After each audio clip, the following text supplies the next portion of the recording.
Spy vs. Spy is a wordless comic strip published in Mad Magazine featuring two agents involved in stereotypical and comical espionage activities. One is dressed in white, and the other in black, but they are otherwise identical and are particularly known for their long beak-like heads and their white pupils and black sclera. A parody of the political ideologies of the Cold War, the strip was created by Cuban expatriate cartoonist Antonio Prohias and debuted in Mad No. 60, dated January 1961. Antonio Prohias was a prolific cartoonist in Cuba known for political satire who fled to the United States on May 1, 1960, 3 days before Fidel Castro's government nationalized the last of the Cuban Free Press. Prohias sought work in his profession and traveled to the offices of MAD in New York City on July 12, 1960 with the strips, which he said he had created specifically for the magazine. Each strip was cryptically signed on its first panel with a sequence of Morse code characters that spell BYPROHIAS.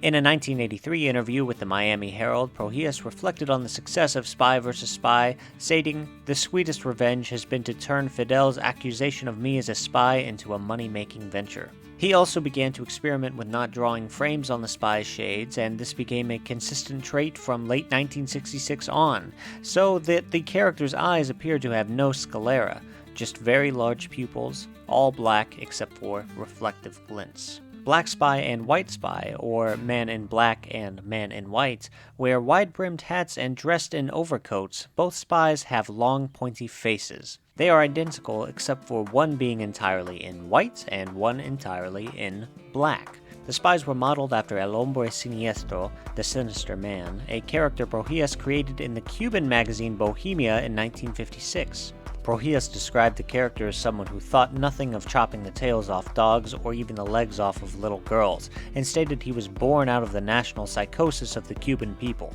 El Hombre Siniestro bore a strong resemblance to the spies, although instead of fighting against a set rival, he simply does horrible things to anyone he can find. The cover copy of the all-new Mad Secret File on Spy vs. Spy provides early insight to the characters and Prohias' view on the Castro regime and the CIA. He said, "You are about to meet Black Spy and White Spy, the two maddest spies in the whole world. Their antics are almost as funny as the CIA's. When it comes to intrigue, these guys make it way outrigue. They are the only two spies we know who haven't the sense to come out in the cold. But they have a ball, mainly trying to outwit each other." Steven Soderbergh is a unique presence in the current Hollywood climate because while he commands a certain respect from people within the industry, it's hard to pin him down stylistically or call him a genuine auteur. He melds into whatever project he's working on, offering significant leeway towards working within the genre he's trying to depict. If it's a heist movie, he'll direct it with that in mind, and if it's a spy thriller like this one, he'll try to enhance the genre instead of subverting it. He's got a knack for that, and I think it has to do with him working under scripts he hasn't written. It requires a completely different skill set to do something like that, something that's more collaborative, less singular. It's also what the typical director does working in the studio system, so his name can sometimes be injured with that connotation. I don't feel like a Soderbergh expert per se, so I feel a little off balance talking about him within the context of his filmography, but I will say that it's clear to me he's had some hits and he's had some misses. I mean, we're talking about the guy who had the miraculous vision of casting Channing Tatum and Matthew McConaughey in Magic Mike, kicking off the respective prime of both of their careers. But we're also talking about the guy who would make something as blatantly unoriginal as the third Magic Mike movie. Although, for Salma Hayek, I mean no disrespect. You will always be my queen. This is to say, when Soderbergh releases a movie, in the middle of March no less, I don't always have the highest expectation for it. The trailers really weren't my cup of tea either, so when I walked into the theater, I wasn't prepared for the kind of blast I was going to have.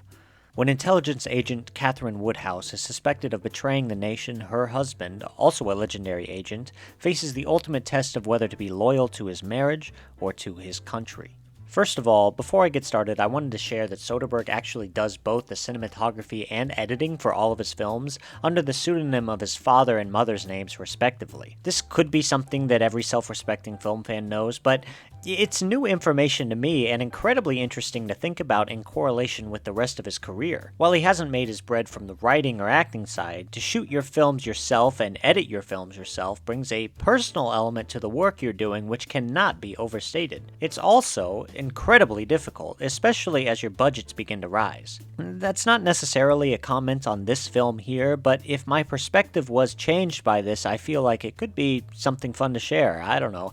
Maybe it could change yours as well.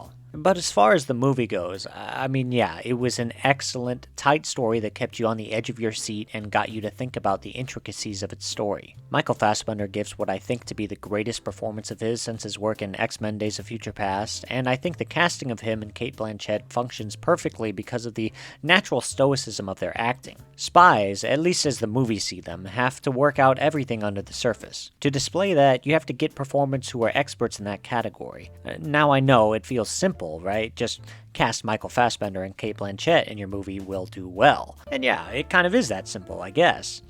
A bit hard to pull off though, so I'm glad they were able to do it. I'm almost surprised Cate Blanchett agreed to a project like this though, especially after the tour de force performance of something like Tar just a few years ago. While the film was not beneath her, the role may have been, as her character was a little two-dimensional for my liking and could have used some more juice. Of course she was good, she's always good. But a great performance needs great writing, it's just as simple as that, and I'm not sure that was given to her this time around. Fassbender, on the other hand, was given a lot more to work with and a lot more to chew. I loved his approach, I loved his confusion, I felt like I could read his character like a book, and yet at the same time, I was getting lost in his thought process. It's a terrible conundrum, and I appreciated him for confusing me. It can be very difficult to make such a reserved character feel so expressive. Fassbender was able to characterize this guy in a way where the audience could feel the tension along with him.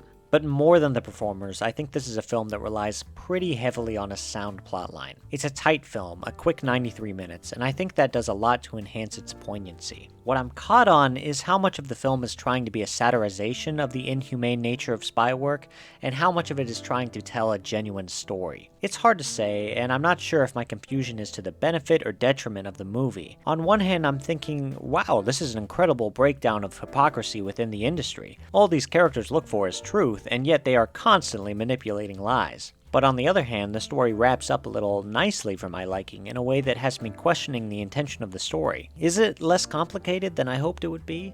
I'm not sure. It has me wondering about the authenticity of its ending. But where I think the film breaks through, and where it absolutely shines, is in the direction of Soderbergh himself. Using an excellent array of lighting techniques, camera work, and pacing, he was able to craft each scene with serious matriculation, such firm control that I was guided to looking into the material more closely. I thought the lighting was particularly cool. He does this thing where each indoor light shines uncommonly bright as a way to mirror the feeling of each character's understanding that every conversation they partake in is an interrogation. It's a double meaning though, I think, because the bright light can also be taken as truth, which can feel harsh to their eyes. It's a wonderful way of insinuating the notion you're meant to gather without telling it to the audience outright. He also had these exceptional subtle shots which enhanced what the film was going for without taking over the story. Little things where characters may look at the camera for a second or extra time is taken to display a room differently. I was really happy with how the visuals turned out. One of the most important elements though I think was the editing, because when you're making a thriller, the timing of certain scenes becomes just that much more important to the overall plot. Time, particularly lack of time, can be difficult to pin down, especially when you don't want to overuse your hand. Soderbergh's editing skills become easily apparent when you look at his ability to trim the fat, the way each scene operates so smoothly, and the way he knows when to lean into an action and when to lean out of one.